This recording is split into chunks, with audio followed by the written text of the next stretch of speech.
ម៉ាស់នេះហ่าគឺអត្ថប្រយោជន៍វាមានច្រើនបងប្អូនដូចជាឥឡូវហ្នឹងទាំងមិត្តនារីហើយទាំងបរិះគ្រប់និយាយរួមទៅគាត់ប្រើទូរស័ព្ទដៃច្រើនមែនទេហើយក៏គាត់ពេលខ្លះក៏គាត់ប្រើកុំព្យូទ័រអញ្ចឹងអាពលឺទាំងអស់ហ្នឹងមិនមែនតែ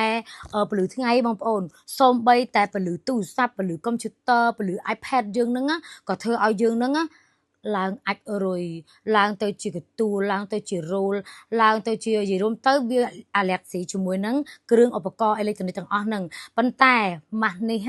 នៅពេលដែលប្រើខ្ញុំអត់ចង់និយាយច្រើនទេបងប្អូនយកទៅសាកសិនពីព្រោះខ្ញុំមួយគ្រួសារខ្ញុំសាកហើយណាប៉ុន្តែមុននឹងប្រើយើងយកទៅដាក់ក្នុងទូទឹកកកឲ្យវាត្រជាក់ល្អឲ្យណានៃទៅហើយបាក់ចាំយើងតែហាមប្រើពេលនៅពេលដែលខ្ញុំមានបាត់ពិសោធន៍ខ្លួនឯងនៅពេលដែលយើងទៅ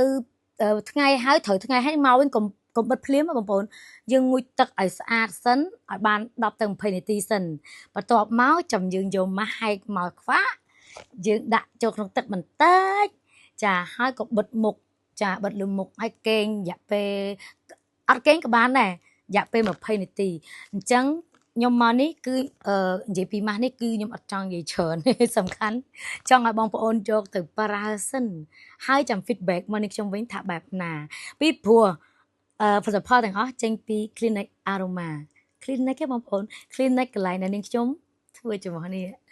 គឺស្អាតហើយគាត់ចង់និយាយថាគាត់ដឹងពីសុខភាពស្បែកមុខសុខភាពរបស់ភ្ញៀវទាំងអស់ពេលដែលយើងជឿជាក់ហើយបានយើងហ៊ានចេញវីដេអូឲ្យបងប្អូនមើលចានាងខ្ញុំប្រើឲ្យបងប្អូនអញ្ចឹងបានន័យថាអត់ហ៊ានអួតច្រើនទេធម្មតាយើងមិនដែលថាផលិតផលយើងអត់ល្អមែនទេបងប្អូនតែសំខាន់យកទៅប្រើសិនហើយចាំ2-3ថ្ងៃឬក៏មួយអាទិត្យក្រោយចាំ feedback មកយុទ្ធរដ្ឋាវិញថាអូមិនបែបមិនអីចឹងពួកខ្ញុំប្រើខ្លួនឯងខ្ញុំដឹងតែខ្ញុំទុកឲ្យបងប្អូន comment មកវិញហើយប្រាប់ថាម៉ាស់នេះតើល្អយ៉ាងណាអរគុណ